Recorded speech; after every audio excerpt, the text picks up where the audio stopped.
From the heart of Big Ten country, Los Angeles, California, Ryan Abraham and David Woods present the Podcast of Champions. Welcome, everyone, back to the Podcast of Champions. I'm David Woods from Bruin Report Online, the UCLA site on the 24/7 Sports Network. And I'm Ryan Abraham from USCFootball.com, the USC site on the 24/7 Sports Network. And together we make the Podcast of Champions, talking all things talking all things Big Ten football. One of the cool, I think it was a Cosmo commercial. I don't know, like there's these like kind of Latino European looking dudes like grab a cup that holds some flowers in it in the lobby of the hotel, and they just go around and say we're champions, and they're all partying and everyone's like celebrating with them and stuff, and then they put it back and just put the flowers back in it. It was like, it wasn't just some made up thing. It was a pretty good Vegas commercial. Champions. Never seen it. You haven't seen that one? No. It's pretty good. I like that one. We got a big show for you today. We're going to have to keep it shorter. We're live on YouTube. But I do have a dentist appointment after this, so we got to get out of here. But we got a bunch of games. He's got to get his teeth fixed. Yeah, no, it's just a cleaning. I do. Do you do? How often do you do cleanings? I don't know, once every 6 months. What's recommended? I think it's 6. I've been doing 4, just to like, just to try it out. I sound like Yoda. 4, do you say? Clean your teeth must be. Yeah. So we're gonna do our show, and we're gonna do the reviews next show because we do have some new reviews. We want to give away some more Trader Joe's gift cards. I got some stories about that. You can email us Big10Cast, T-E-N, cast@gmail.com, or call or text us at 424-532-0678. We got 4 voicemails for you today. Twitter at B1G Podcast, and then, of course, the Apple Podcasting app. Leave us a 5-star review. We love that. We'll put them all together. We're going to give some gift cards away on Thursday when we do our preview show. Great. Yeah. Love it. We're going to do that. I'm excited. So I'm excited about that too. We had a pretty good week picking games. We were both 5-3. So we got better if you followed us over at MyBookie, which you can do, mybookie.com. You go to MyBookie, and if you use the promo code POC, your initial deposit will be matched 100%. Last week, if you faded us, you would have done pretty well because we went 3-5. This week, you would have made a little cash if you followed David and I. We both picked one game differently and 2 games differently total, and then we split those. But we went 5-3 overall. Not too bad. Our first games out of the gate are always bad for some reason. Like, we can't get that first one. No. There was no Friday game, but it was the early. Neither we nor James Franklin can get that first one. No. And so we're going to get to all that. But make sure you go over to MyBookie. You can bet anything, anytime, anywhere, only at MyBookie. Go check it out. Beautiful. Yeah. POC is the promo code. You got to do that. And if you're putting your comments and stuff in the chat, I will look up. I will try to put them on there. But again, we're going to have to go a little quicker today just because there's a lot of crap going on. Thank you to Matthew. We are absolutely done with the Survivor Pool. We're done. It was a tie. So it is done. All 3 players picked the wrong winner. So Griffin took Illinois, while Pickle and Moosey took Nebraska. So we've come to a 3-way tie. Congrats to everyone who played, and see you next year. He said, if I can handle continuing to listen to pregame analysis of crappy matchups like Purdue, Northwestern in a conference my own crappy team doesn't even compete in. Thank you, Matthew, again, for all of the hard work there. We appreciate it so much. And so what we'll do is we got new $31 gift cards. So all 3 of you, I will send you one. So email me your address, and I will send you a $31 Trader Joe's gift card. Thanks to John in Brea. Love John in Brea. Yeah, he is great. And I actually brought one because someone, I forget who it was, someone in the chat said, hey, I'll email you about our tailgate. So I brought one of those gift cards. I was going to give it to him for inviting me to the tailgate, but then I never heard back, or I heard back at the very end. People sometimes don't understand, like, we can't tailgate an hour before the kickoff. Like, we have to tailgate like 4 hours, like for a little bit, and then we go in and go do work. At least I do. I don't know if that's what you do, David. I don't go to games. Yeah, well, you did go except to this past weekend. You did go to games, so that's cool. So lots of fun stuff. Many things to discuss this week. Yeah. Do you have anything up top before we kind of jump in? No, I am ready to dive into these football games. All right. So I haven't organize these all myself. We're going to go through our power rankings in reverse order, and I'll have to pull up the who's doing what in all these games. But here first we got number 18. Purdue Boilermakers. And the game of the week, obviously. They were hosting Northwestern Wildcats. This is the kind of epic struggle, the kind of when things just kind of go above the plane of the reality that we're currently dealing with, and you see it on kind of a cosmic scale. That's what we were witnessing. This is the kind of thing that if we were back 3,000 years ago, the story of this game wouldn't be written down. It would be passed down from generation to generation via oral tradition. Northwestern in overtime, taken down mighty Purdue 26-20. We got this one right. We got it right. It was a 1-point spread. Thankfully, when it went to overtime. But Ryan Walters at the end of this game, they were facing a 4th and 5 in overtime. Overtime, right? On their own 20, or on the 20 for Northwestern. And he elects not to kick a field goal. Now, his field goal kicker had missed one from right hash earlier in the game. He'd missed a 39-yarder, and this was, I think, going to be a 37, 38-yarder. Elects not to go, and then instead goes for it on 4th and 5. Doesn't get it. So Northwestern was in a position where it only had to score anything, and they would win the game. It's tough when you don't score the first possession of overtime. That's real bad. But not content to just take a field goal, they threw a semi-dangerous pass to score the touchdown and win ultimately 26-20. I'm joking about the game. It wasn't that bad to watch. Like, it was fine. I was kind of watching it half. I was watching it on two screens. I was watching this one and the other two at the same time. But this, it wasn't a horrible game. I think both teams had moments. Purdue had to come storming back to tie it and make this one competitive going into overtime, and they did. But Northwestern, I think, is just fundamentally a better team, and they kind of showed that. They outplayed them, and it didn't seem like it should have gone to overtime, but Purdue got a little plucky there at the end. That 4th and 5 decision was kind of questionable, and then scoring the touchdown. I think the right result happened, but the way you got there was a little bit interesting, if that makes sense. Yeah, for sure. Northwestern, like, we're doing a lot of joking about Northwestern, and with good reason. But they are 4 and 5 now, which is very similar to the record of another team I know. Yes. I think they hail from Southern California. I think they might be called the University of Southern California. They're also 4 and 5. So 4 and 5. Who can say which team is better? It's tough. Northwestern or USC? Well, our rankings, our power rankings trump all. But we'll call them your power rankings. How about that? This week. Well, you looked over them. Both of these teams have lost to Washington. However, do you know what Northwestern has a win over? The mighty Maryland Terrapins. They did, yes. You know who doesn't have a win over the mighty Maryland Terrapins? I'm just saying. I know. We could move them around a little bit. Yeah. All right. Number 17, we got Rutgers Scarlet Knights. Scarlet Knight. They were on a bye. We also have number 16, Maryland Terrapins. Snap. also on a bye, so we don't have them. Number 14, we already talked about Northwestern. I'm sorry, 15 Northwestern. 14, we've got Michigan State Spartans. Charge! If you were... Oh, go ahead. Yeah. Unfortunately, they had to host our number 2 team, Indiana Hoosiers. Hey, folks.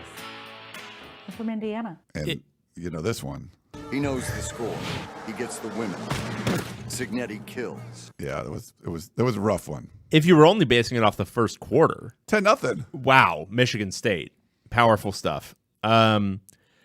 Indiana, they killed them, 47-10. 47 unanswered. Curtis Rourke came back from his thumb injury, and it looked like that had been no issue whatsoever with him throwing a football. He was thrown with good velocity. He was thrown with good accuracy. There was absolutely no issue. So if you've one of those sickos with a college fantasy league and you were waiting to see if Curtis Rourke can throw a football, He still can. He still can. Yeah, Aiden Childs, once again, random number generator. Some good stuff in the first quarter, a couple of bad turnovers later. It's so weird because he's Jonathan Smith's handpicked guy. And so on one hand, yeah, okay. But on the other hand, he's so not a Jonathan Smith quarterback. He's not. Like, the decision-making has to be so much better.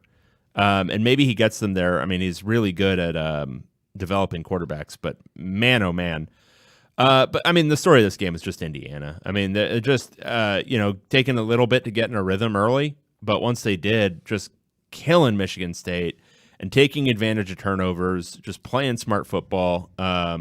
It was steady after that first quarter, and just, I mean, honestly, I think they kept their starters in a little bit too late in the game, and it was, maybe you could call off the dogs a little bit there, Kurt, but He knows the score. He gets the women.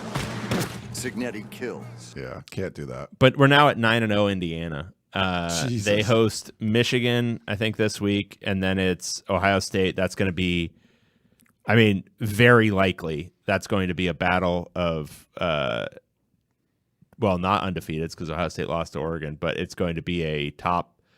I mean, what will Indiana be? They're number 8 now.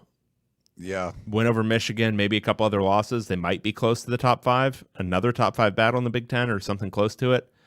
That's going to be a big game. And then it's Purdue. So 11-1 Indiana seems like the floor at this point. Who's going to beat them outside of Ohio State? Yeah, no way. And I mean, look, we all joke about Indiana, but here's the thing. They haven't played anybody. Sure. Okay, fine. That's fine.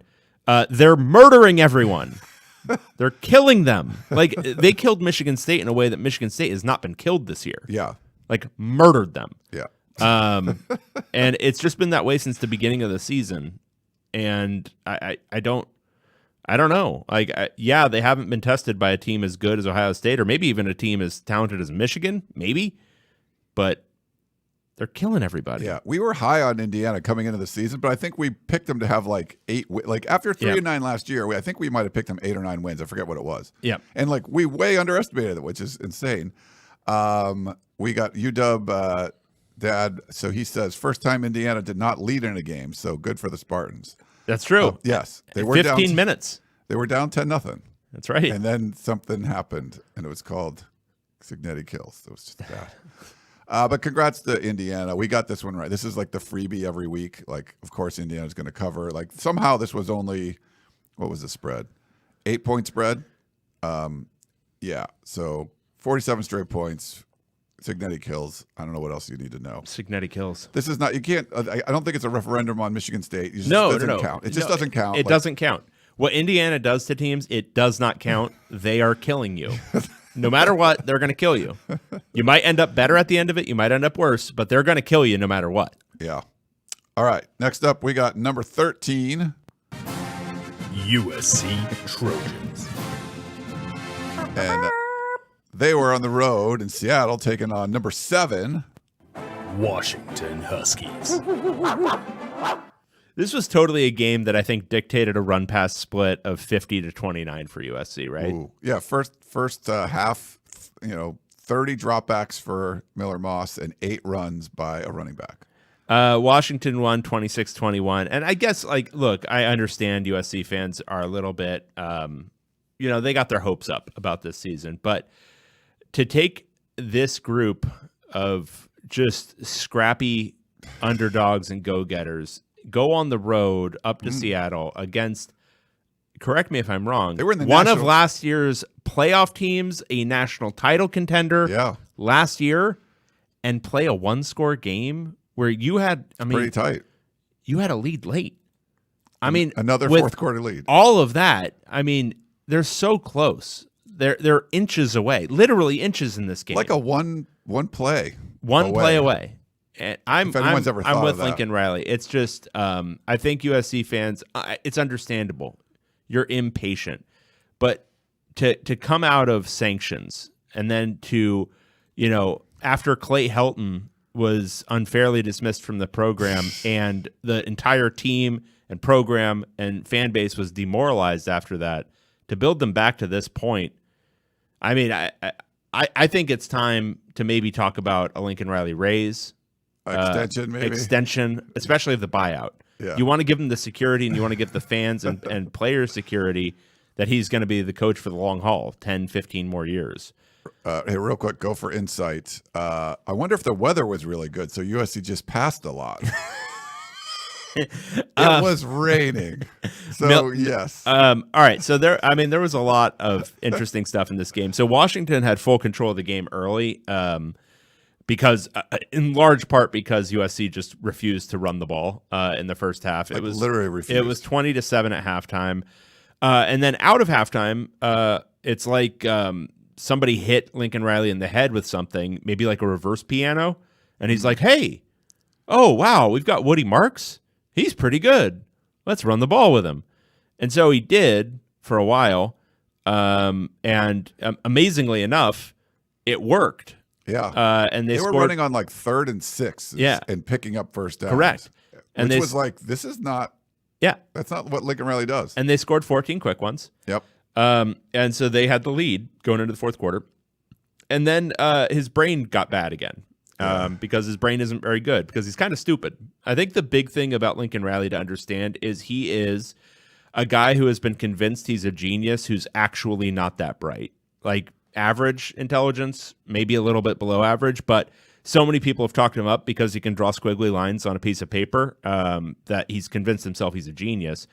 And so take me through the goal line sequence, Ryan. So we're sitting there looking at it's 1st and goal from the Washington 4, and they run it for half of that yardage with Woody Marks on first down. So again, through that point of the game, and this is when USC is down by 5 with about 5 minutes left to go in the game. They run it for 2 yards, right? So they've gotten half the yardage already that they need to get to score a touchdown. Yes. And running has been their best thing. 100%. Right? What do they do next? Throw a pass. They throw a pass through the back of the end zone. Is that correct? Yes. That was like you just couldn't get. You had to. It was like you just had to. Like, Yeah. We can't just. I'm not going to run because that's what everyone wants. I'm going to throw a ball. Yeah. So anyway, they then run it twice more, and to Washington's credit, they stopped both of those runs, but they were again kind of weird. Like they One was a toss, and then it was like 4th and yeah, one. and then, 4th and 1, and then he just got dropped for a 3-yard loss. But I there's an epidemic of coaches who, when they get to like the 1 or the 2 on short yardage, they just refuse to call a quarterback sneak. They're just like, no, we're not doing that. And it's like, well, this has been proven to be very successful at basically every yardage on the field. Yeah. You just get your big fat guys to push the kind of skinny guy who is your quarterback into the end zone. Yeah. And that works really well. And they didn't do that. And so they turned it over on downs at the Washington 4. And then, it wasn't quite game over at that point because Jed Fish Oh my God. is also. There was a Jed Fish piano moment. Oh my God. He's maybe the dumbest person alive. On 3rd and 1 on their game sealing drive, or what should have been their game sealing drive. Literally, What does he do? What does he do? 12 men on the field. 12 men on the field. But what does he do? Why is Williams in the game at quarterback at that point? Why are you experimenting with that crap at that point in the game? Yes. Just put in your quarterback and run the ball up the middle. Or your QB sneak, if you Do want. anything other than trying to change your personnel packages at that point in the game. Just end the game. It isn't that complicated. Jed Fish, very stupid person. This was very much a stupid coach off. And then, I think from a player standpoint, I know there's an infight within the USC fan base about this, and I don't want to get into it too much. Miller Moss was not good in this game. No, was he put in a good position because he was asked to throw it a bunch against a really good pass defense? No. But at the same time, he's not making good throws.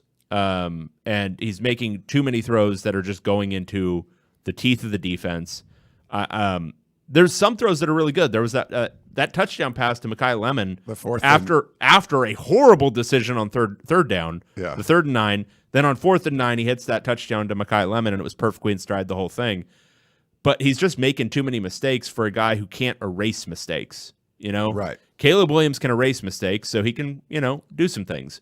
Miller Moss, you've got to be the game manager. You have to be that guy, and some of that's on Lincoln Riley. You got to call a game for a game manager, but also Miller Moss has to make better choices. Yeah. 3 picks in this game. I mean, it's you can point at that number and say that's why they lost. Yeah, I mean, one of them hit the receiver in the hands, and then the other one was a Hail Mary. The third one in the second half was bad. But he shouldn't be throwing it 50 times against the number 1 pass defense in the country. Like, it was a stubborn moment from you. This was out of whack. The passing, 30 dropbacks for Miller Moss in the first half. He ran the ball once himself, and there were 8 Woody Marks runs. That's it. No Quentin Joyner, nothing else. It was almost like, okay, we should run the ball more than our normal ratio. So what we're going to do, we're going to run it less, like almost like to prove to everybody that I'm smart. And it didn't work, and you're down 13 points. And then they did what they should have done from the very beginning afterwards. Cal pointed out this was the first time Washington was outgained. And this was a big one for both. We both got this right? Yeah, we both took Washington. I think Washington's path for a bowl game is a lot tougher if they lost this game than if USC's. But both teams are going to, now USC's in they're going to be struggling to try to make a bowl game. Washington has to beat UCLA.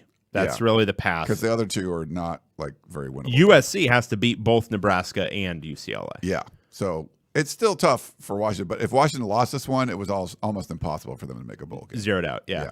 We got a couple super chats. Ooh. Let's start with Colt. $20. Wow. Oh, wait. Sorry. The wrong one popped up there. Wait, where did it go? Did I lose Colt? Colt's up there.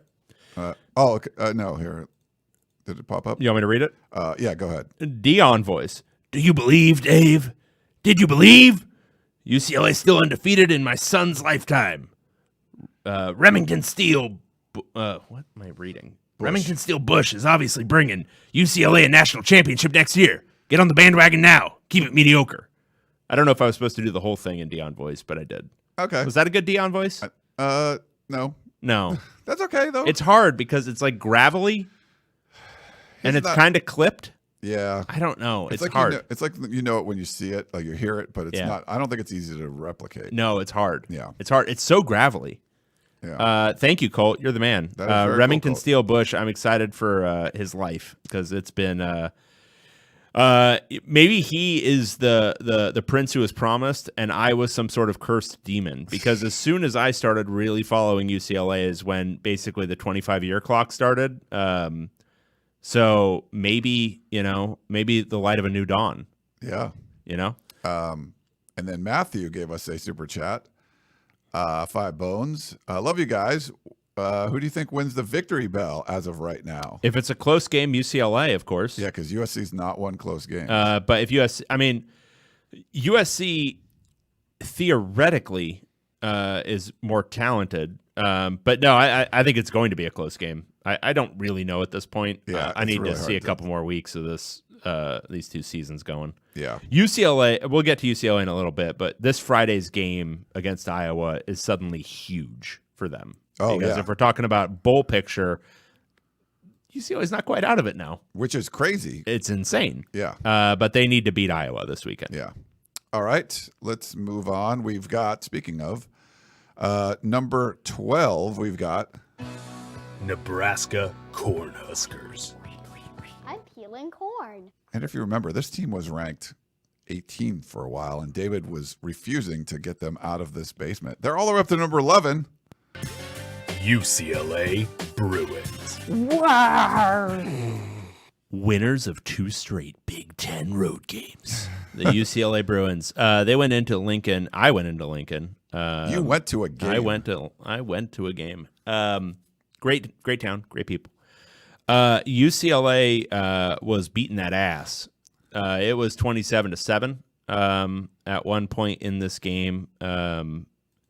My largest takeaway from this game is that Dylan Raiola, and this is from observing in stadium. I'm not sure how it looked on TV, but Dylan Raiola should have been pulled as early as the first quarter, and maybe as early as the first quarter. Certainly at halftime. I think there was I understand it's hard to manage a freshman quarterback and his psyche and the whole thing. He was never going to win this game for them. And I'm not being facetious. I'm not even joking. Watching him out there, UCLA would change the picture like right pre-snap. They would show him something and then they would change the picture, and you could see his panic set in as soon as he received the ball, and he would immediately start just kind of moving to the right and not know where he's going and just throw the ball away. And there were open receivers. It wasn't as if UCLA was suddenly locked down on defense. They were just changing his picture a little bit pre-snap, confusing the hell out of a freshman quarterback, timing some zero blitzes where they were sending 6 or 7 guys, and he was done. Even his 2 deep bombs downfield, again, if you weren't watching in stadium, you might have missed this, but his first 2 deep bombs downfield, both of them were horrible decisions. Absolutely horrible decisions to throw those balls. Could have been picked. The first one was so poorly thrown and in such a weird space that it actually caught the defense off guard, and the receiver, because he had eyes on him, was able to just like kind of scoot over to the left, way away from his route to run under it.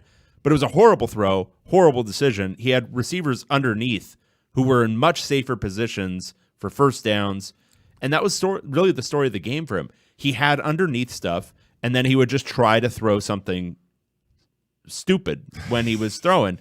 The pick 6 coming out of halftime, he had the tight end on a seam open, and then 2 seconds later he decides to throw a slant, which the linebacker, Kane Medrano, actually bit on the run fake on that play and was dropping back in desperation to try to cover the tight end.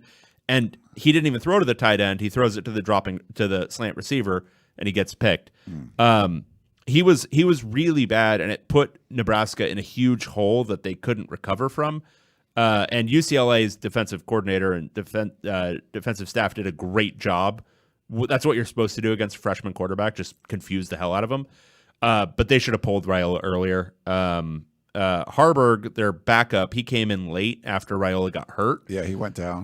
Because Raiola took a huge hit. Harburg came in, and it wasn't perfect. I mean, he threw a game-sealing pick, but he was so much more decisive. That pick was crazy. Yeah. Kicked up ball. Off his knee. Yeah. But they were driving to try to tie it 27 all. They were down by 7 in the closing minutes. And he was much more decisive. Like, he was hitting intermediate stuff. He was doing all the things that a more experienced, seasoned quarterback should have been doing all game. UCLA, for its part, Ethan Garbers once again played nearly a perfect game.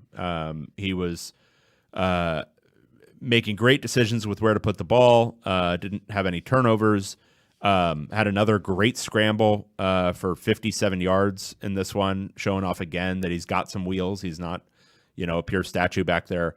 They kind of fell apart a little bit in the end of the game.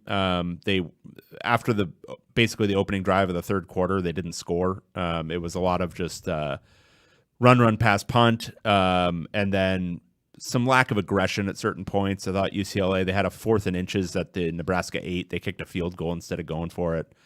They had a 4th and 1 late that was probably a go because it would have ended the game or nearly ended the game. But you can't complain too much when it's the second straight road win, and it does change the complexion of things for UCLA. We'll get to that more in the preview show.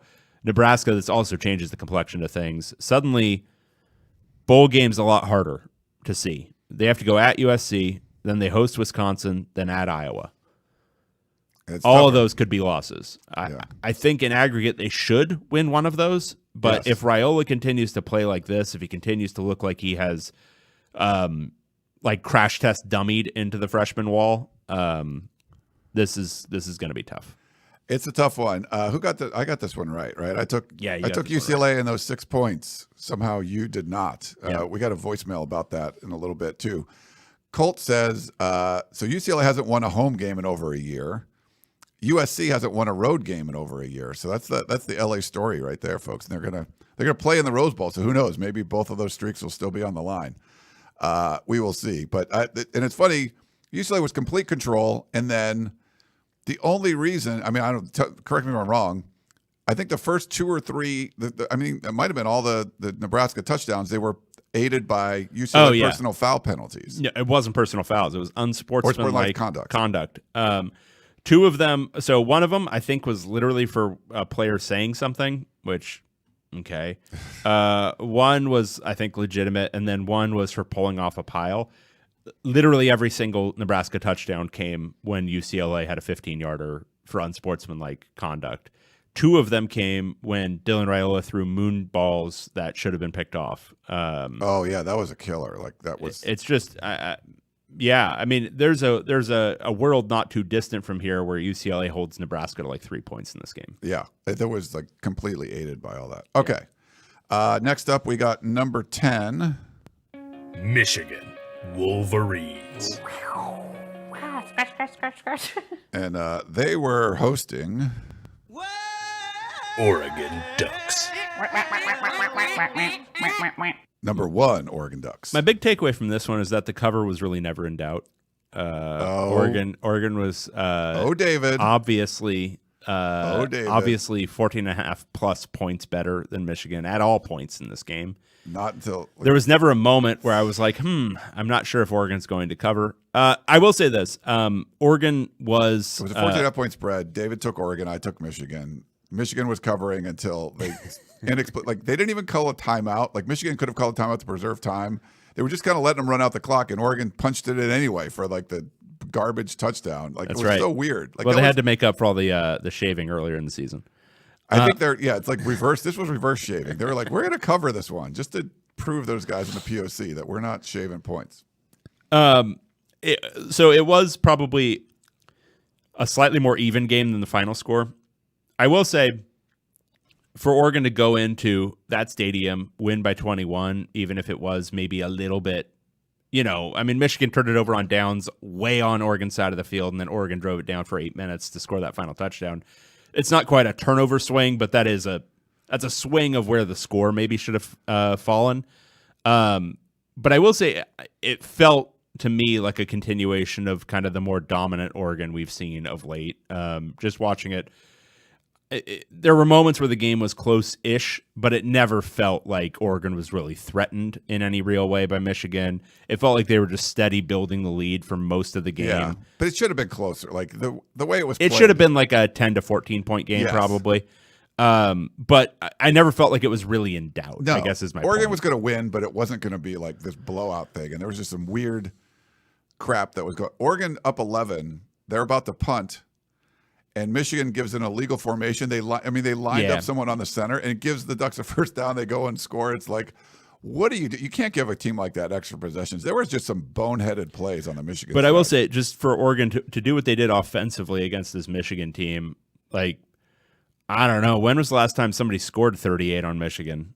I mean, it's not been this year. Yeah. I mean, Texas scored 31. I think that's the high for this year. The Texas game felt like they were just blowing them out. Like there was not going to be. Yeah, and this wasn't quite like that feel, but no, I mean, it's been a hot minute since Michigan gave up 38. It's not the last 2 years, that's for sure. Yeah.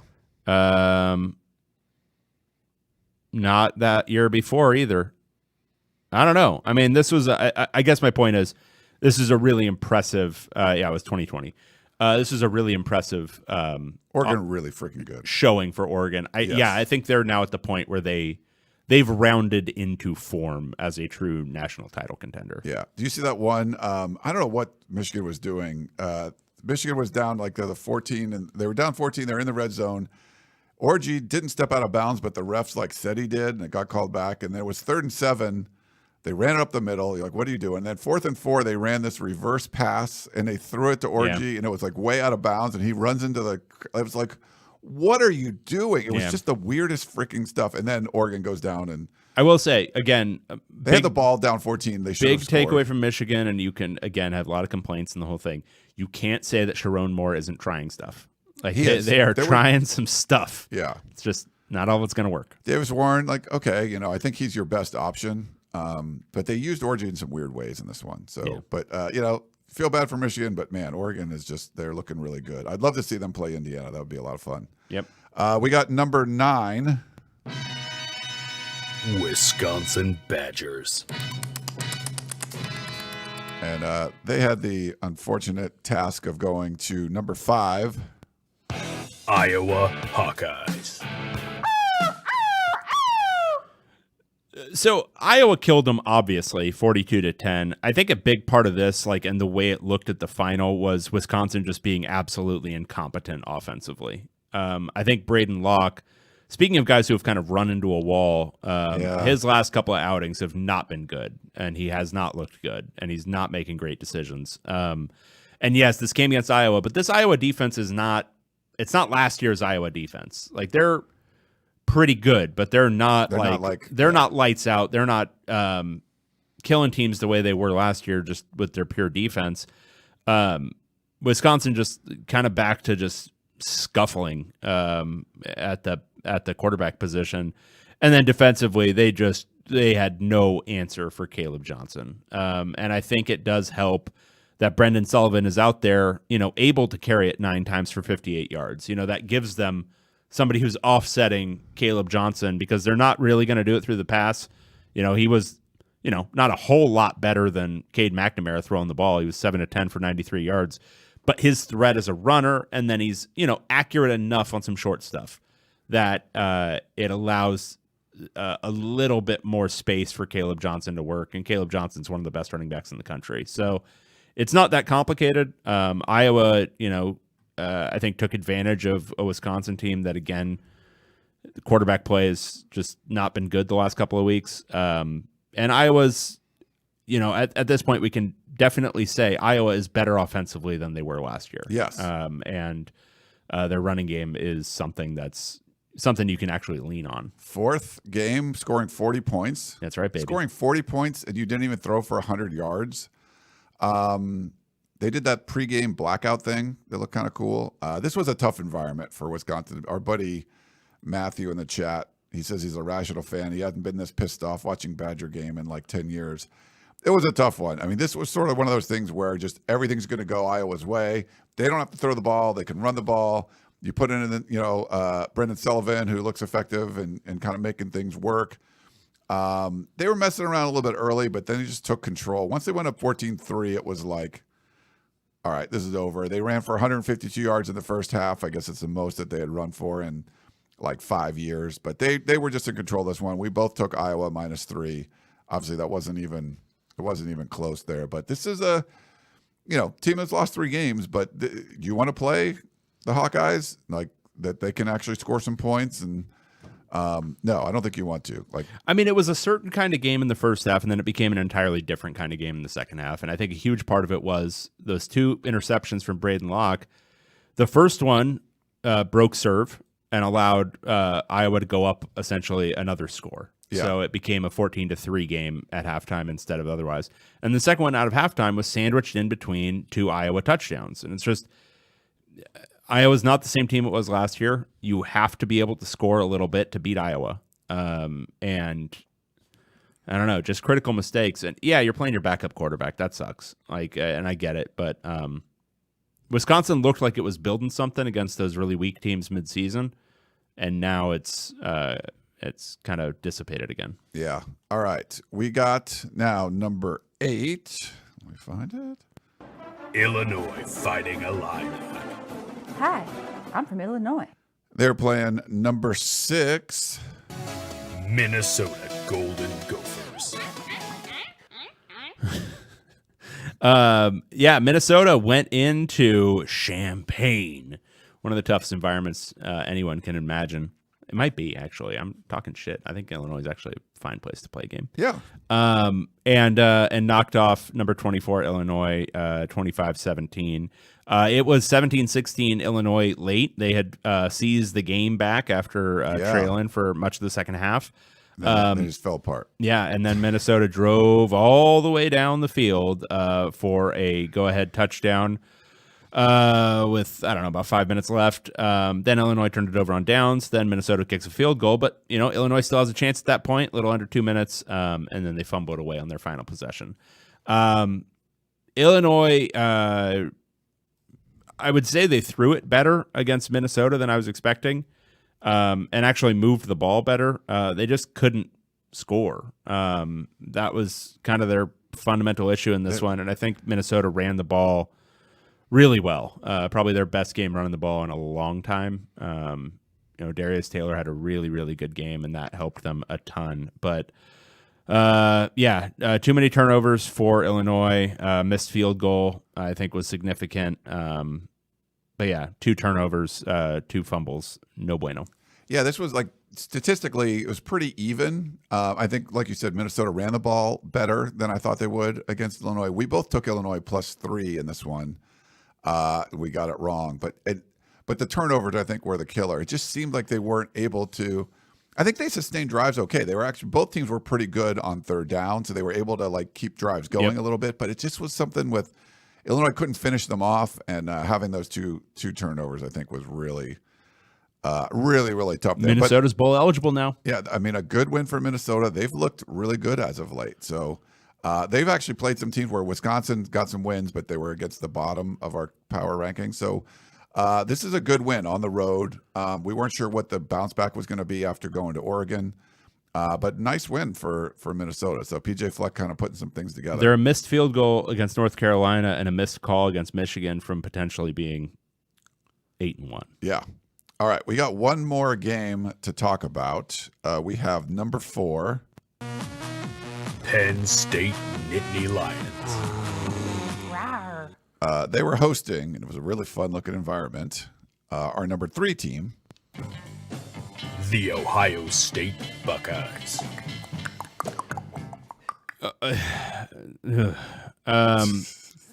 So this game was like actually kind of a slog. It was 10. It wasn't as fun as you would think. It was 10-7 within, I don't know, about 5 minutes.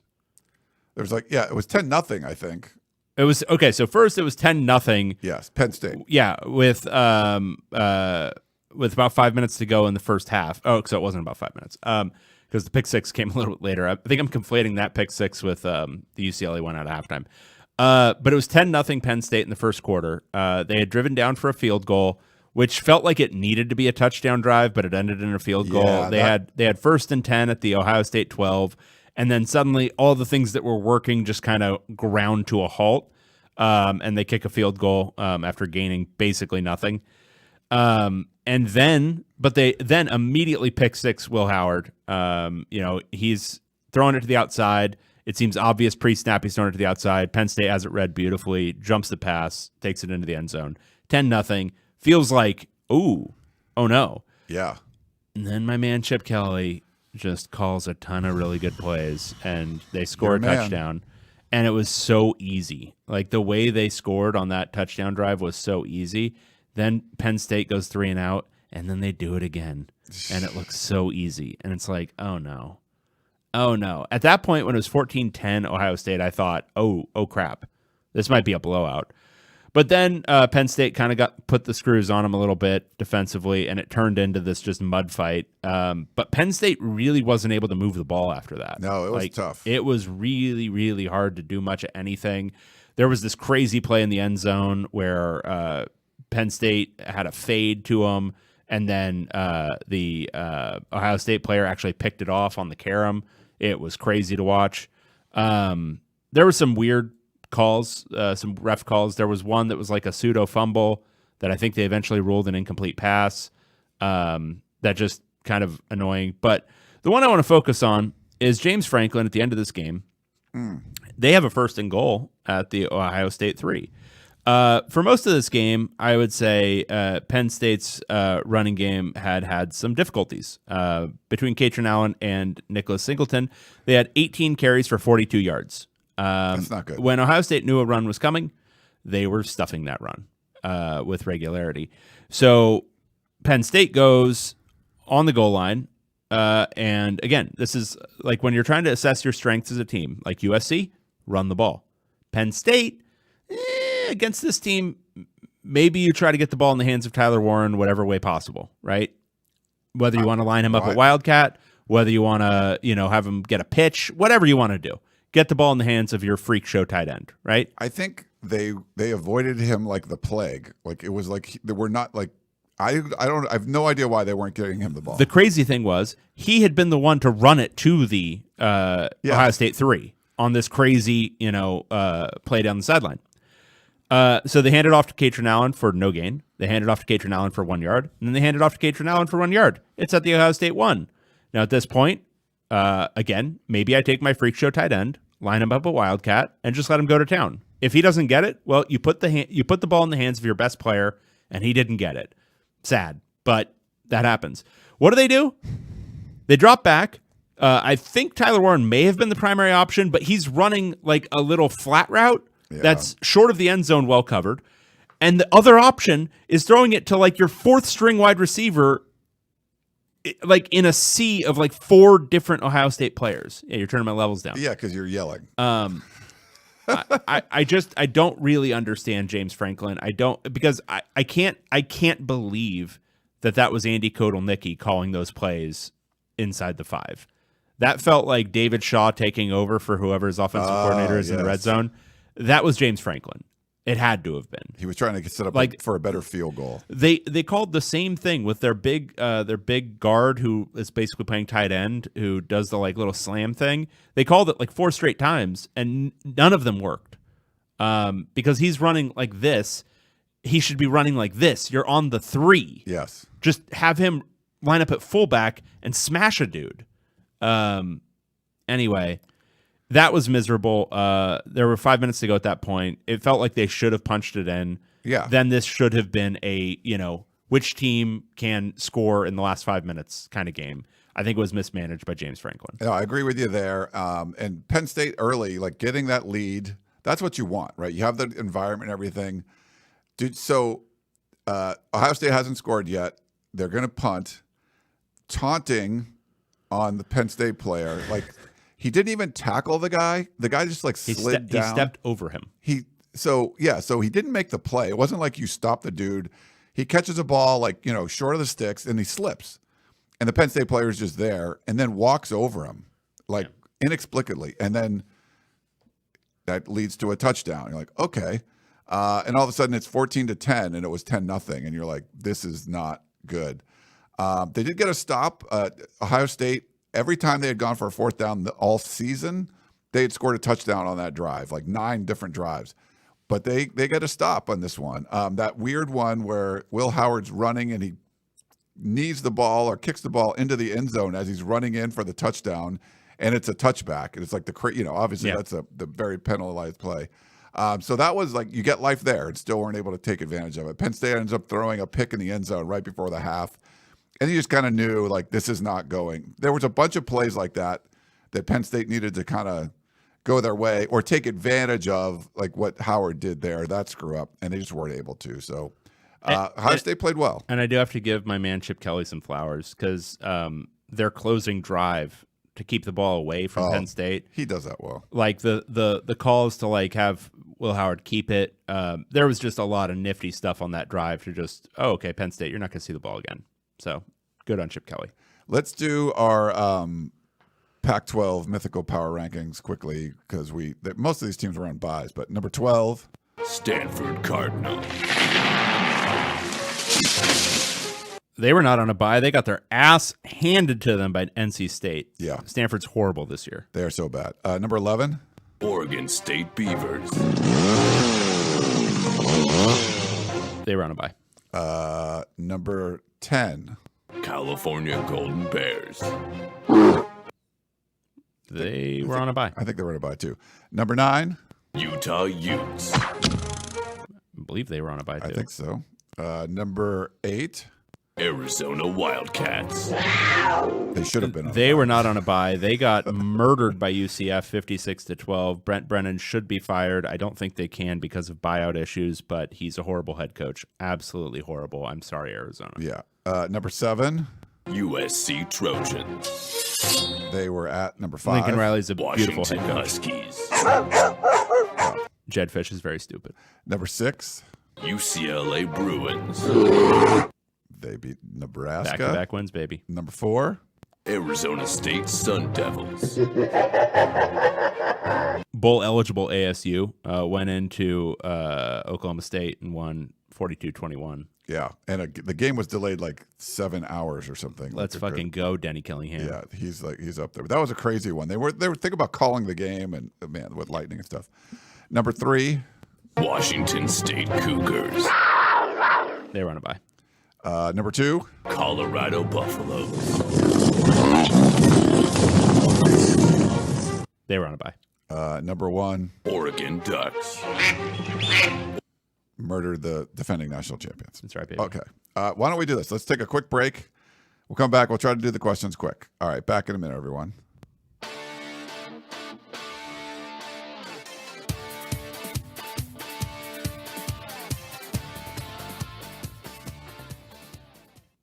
All righty. We're back here on the Podcast of Champions. We got a lot of voicemails. I'll play this one. This is from one of our Washington fans, I believe.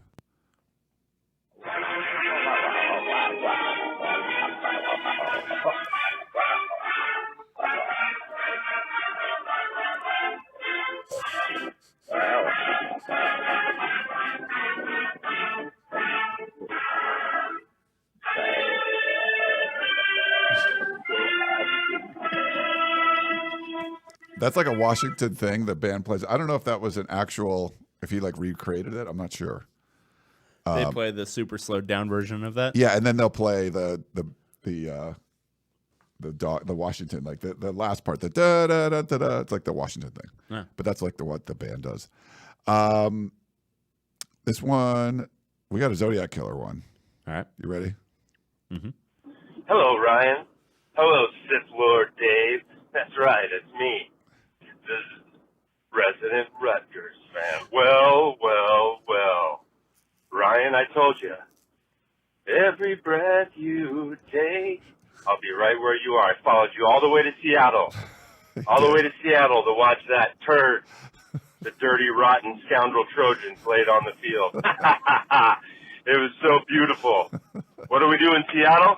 What do the good folks of Seattle do?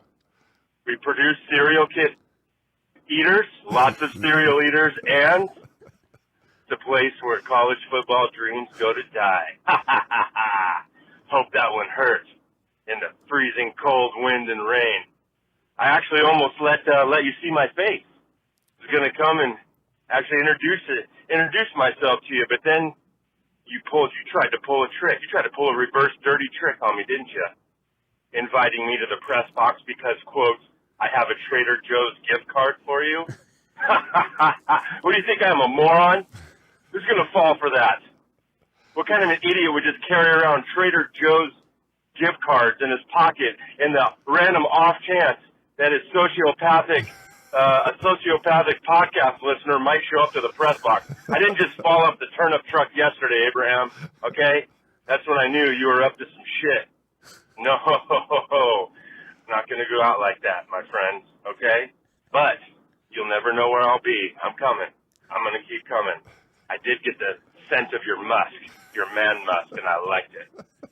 I would walk 500 miles, and I would walk 500 more. No FBI, no FBI.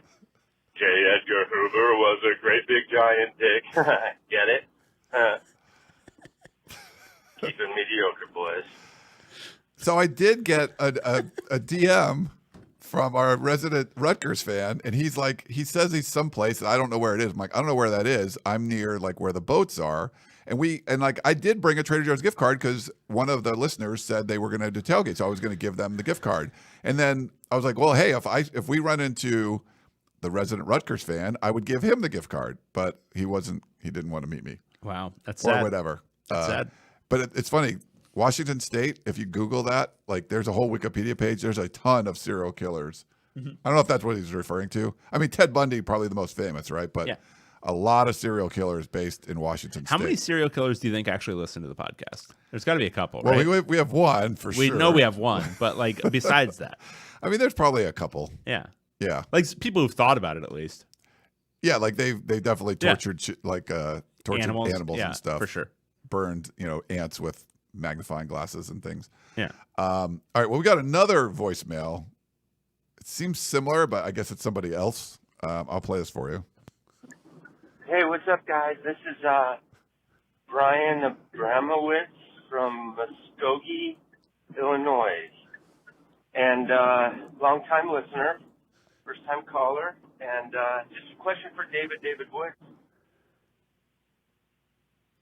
Preview show a couple times to try to glean some information for my bookie betting, And mybookie.com, of course, proud sponsor, great site. All kinds of prop bets you can make over there with the good folks at mybookie.com. But, David, your analysis was so incredibly on point. And yet you picked against your own analysis over and over and over. To wit, you detailed exactly how Nebraska's freshman quarterback had been the reason for the uneven product of Cornhuskers who put on the field. 5 games good, 3 games dog shit. If he had bounced back after 1 bad game, okay. There's 2 bad games. Now we're heading into more of a pattern. 3 bad games in a row. We're in a situation. Did his high school girlfriend break up with him? We don't know, and we don't care. You were poignantly on. Could not have been more right. And what do? You pick Nebraska. Oh, well, maybe it's UCLA. You have a hard time picking UCLA. So then what do? Let's try another game. Illinois versus Minnesota. You lay out all the reasons why Minnesota is hot. They've improved play of Brosmer. What a great defensive squad they've been all year long. How much better? On a neutral field they're the better team. And what do? You pick Illinois. Dave, is it the money? Do you hate money? Are you so left-leaning? You hate winning money? What's it going to take? What kind of incentive would it take for you to go with your own analysis, pick with your gut, get to the Occam's razor truth of the matter, pick with your gut, and have a badass week? If you beat Ryan in your picks this week, I'm willing to send you anything you want. A 1981 Topps Bill Walton, some chocolate chip cookies. I'll need your home address. Keep it mediocre, boys. I'll send you his home address. Yeah. Please send it. What was the guy, Aiden from somewhere? I don't know. Yeah. It was Brian Rabraham or something. Yeah. From Muskogee. Okay. We got one more voicemail. So that's so good. Hey, what's up, Ryan and Dave? Last week I came across my Twitter feed a video of David Woods talking on what I think was Nebraska Public Radio about potentially some travel-related and logistics related to UCLA and kind of their football team this year and how things go with Nebraska. And if there's one thing I've picked up over about the last month and a half, it's that Dave really likes talking about these things. So, Dave, I was curious, based on information from the SID at UCLA, do you know when UCLA traveled to Nebraska? And then Ryan, based on whatever Dave answers, do you think, how much of an impact do you think that had on UCLA only putting up 27 points on what is the best FBS program in Nebraska? And also with that in mind, I was kind of curious. Purdue is now definitively the worst team in the Big Ten, and I would say probably the worst Power 4 team in the country. If you guys can think back to recent memories to the worst teams in the Pac-12, how many of those teams do you think end up beating Purdue if they were to play head-to-head? Thanks, guys. Thanks, 2022 Colorado does not beat Purdue. No, they were so bad. There's a couple Oregon State teams that... There's a couple Oregon State teams that would have struggled. Those Gary Anderson teams. Some other Colorado teams. I mean, there's a couple of Colorado teams that would have struggled to beat Purdue. Yeah. I don't think Purdue's close to where the bottom of the Pac-12 has been. There was that Arizona team, too. That horrible late Sumlin team. Was it were they 0-12? Or no? That was... Jed Fish went 1-11. Okay. There was an 0-5. I'm trying to... I don't think there was an 0-12. Who did? There was there might have been 2 1-11. Colorado did 0-12, right? All right. Sumlin. Oh, Washington. Remember the Washington 0-12? Yeah. So Jedfish 1-11. The 0-5 Kevin Sumlin team was horrible, but honestly, the 4-8 team in 2019 was also horrible. Yeah. A late Rich Rod team was also not good. Washington did the 0-12 thing before Sark got there. Yes. But I would say Pac-12 era, you're looking at Colorado's, Oregon State's, and maybe a couple of Arizonas that would have struggled to beat Purdue. All right. I think we got a text from Rich in Meridian. Apologize, Ryan and Griffin in Boise. Definitely missed the end of your email that was read on air last week. I was working and glossed over it. Not an excuse. Just kidding. Please accept. I definitely feel like a dumbass. Go Bruins. No one needs to apologize. Yeah, you're fine. Everything's fine. He won a gift card. He's going to go buy candy with it, not share it with his dad. This is a text message. Stanford still has a 247 site. Who's going to tell them? I don't know what that means. To tell them that they're bad, or Or is I don't know. Is that site pretty dead now? I don't know. I would assume so. Cal saved Colorado and Arizona from going 0-12. Big Bob said. That's so true. Oh yeah, Cal was like they were generous. Yep. They're into the socialism stuff up there in Cal. Like let's help it out.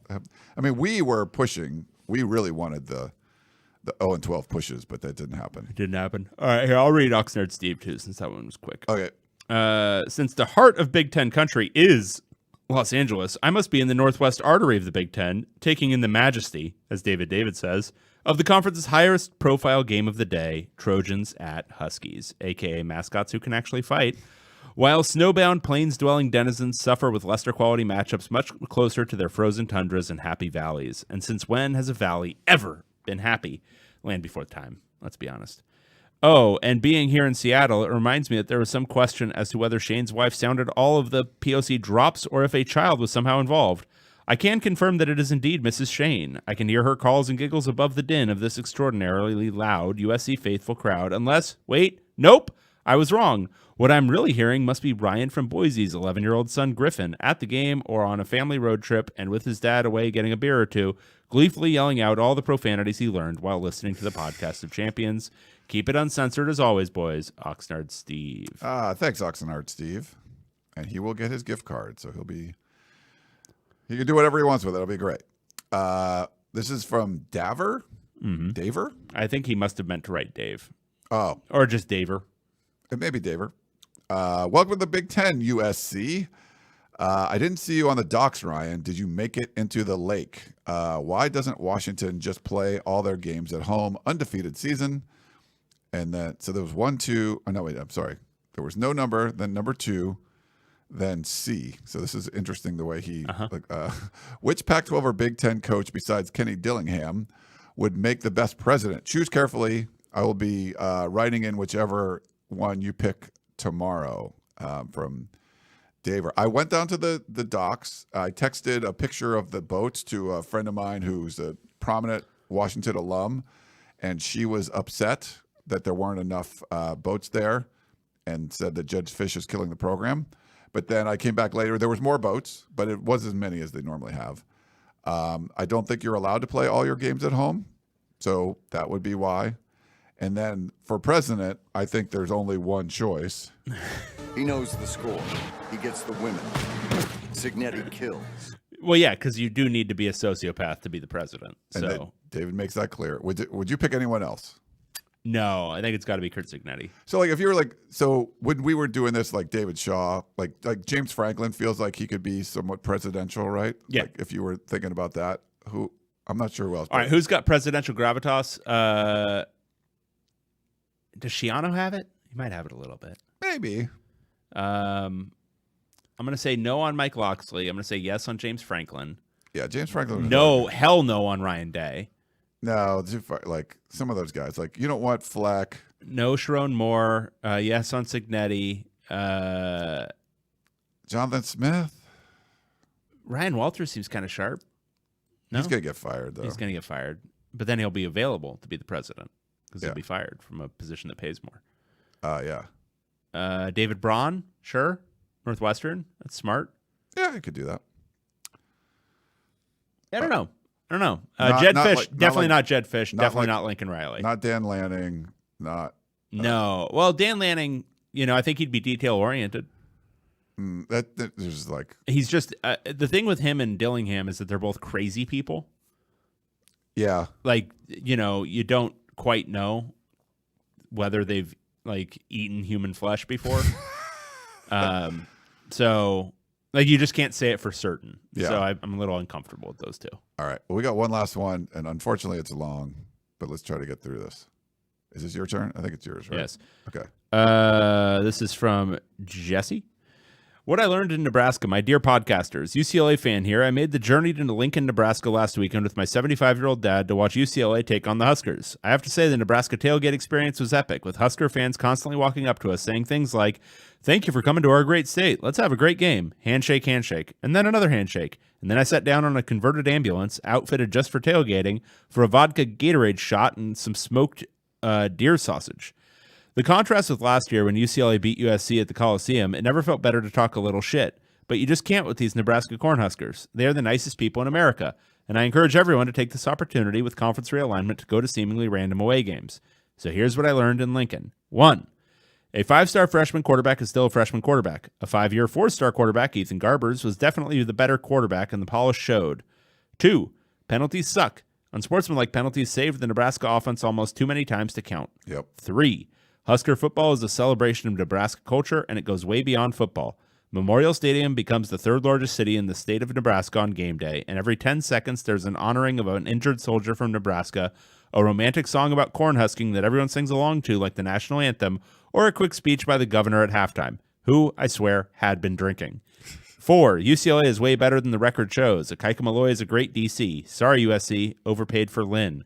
5. After the invasion of Iraq, when the conflict started to break down across sectarian lines, you'd see car bombs. Sunni, Shia, and Kurd never would have been able to turn down the heat to enjoy their equivalent of Big Ten football. Honestly, we should have just cut a deal with some Ba'athist general, but I digress. What I saw in Nebraska was a sea of red-wearing Husker fans who kept politics out of Nebraska football and culture and welcomed us Californians for a good, clean game. I only bring this up to provide perspective. We're all Americans, and it really ain't so bad. Just remember, when you're feeling lonely, scared, or cold, there's always a bunch of friendly people in Nebraska waiting for you and just wanting to shake your hand no matter what team wins. They made a fan out of me. Go Bruins. Let's go bowling. Yeah, cool one. Yeah, I went, I think it's 2006 or 2000, somewhere around there. I went to Nebraska, and that was like Pete Carroll, like murder stomping Nebraska. It was, whatever, it was like 50-something. I mean, it was just a crushing, but everyone was super nice. Yeah, I think that's a good fan base. I mean, they love their Cornhuskers. It was probably different in the 90s when they were murdering everybody, but very nice people there. Yeah, for sure. Did you enjoy your time? I did. I wasn't there very long. I ended up getting in Friday night very late. Then it was pretty much the game, and then wandering around a little bit beforehand and a little bit afterwards, but didn't have a ton of time for social functions. And then I was out on theoretically a 6 a.m. flight the next morning that didn't leave until 9. Eesh. So I was hanging out in their lovely but small airport for 3-4 hours. I want to point this out. Sound of Siren podcast. The second half crowd at Husky Stadium looked like a USC home game, half empty. That's Husky hospitality for you. That's the one weird thing. Like USC's lost their 4 road games, and the home crowd had left early on all of them. Not because they were, but mostly because they were losing, and like the Michigan fans thought they were going to lose, so they started leaving. It's happened in all those games, but in the Washington game, it starts pouring, and at halftime, a lot of people just left because it was like literally you're sitting out in the rain. So it was kind of funny to see that happen in like four away games where the opposing team won, but fans had left, either thinking they were going to lose or because the weather was crappy. Weird, but yes. Okay, well, I think we got to wrap it up. That was pretty good. I think we got a lot of stuff in. We did so much, so well, so great. If you won one of the top 3 in the survivor pool, thanks again to Matthew for doing that. Send me, Ryan at uscfootball.com, your physical address. Resident Rutgers fan, I did bring a card for you. So if you want to send me your address, I was down at the boats. There's federal boat inspectors. That sounds fake. What interesting. No, that's fake. Completely real. There was someone in the chat said that. So I was it federal, like you can get at Venice Beach, like federal booby inspectors or something. Maybe them if you'd rather have those. But yeah, they were interested in you. So yeah, give me your address and I will send you that gift card. Anytime. Also. All right. Well, that's going to wrap things up. Should we do a pose real quick? What do you want to do? I don't know. What do you want to do? Kirk Signetti something or like. No? Yeah, we could do that. Or is that bad? Is that bad? 15-yard penalty. Yeah. Don't do that. We should walk over each other, and that would be. Are you a stick it out like this? I can't see it on do you stick the gun out like that? Like this? What do you do? Like, do you do the like? If I was going to do like a and fake when you're pulling the trigger, are you doing this as if there's a gun there, or are you like trying to still mimic the gun with your fingers and like do something like that? I don't know. I don't do that very often. What's your finger gun? Let me see your finger gun. I think I would just do this. This would be okay. my finger gun. Yeah, got it. But this is your trigger finger, so yeah. So are you pulling that when you're doing your finger gun? I don't think I pull. Or are we trying to show? I think it's just showing. Is this a static gun, and then you got to pull this finger. I don't You know? I don't think I've ever pulled. But that's kind of hard to do because these are connected a little bit. So Yes. when you pull this one, it's hard to keep this That one kinda- straight. Yeah. Yeah. I don't know. It's something to think about. It is Something to consider. Yes.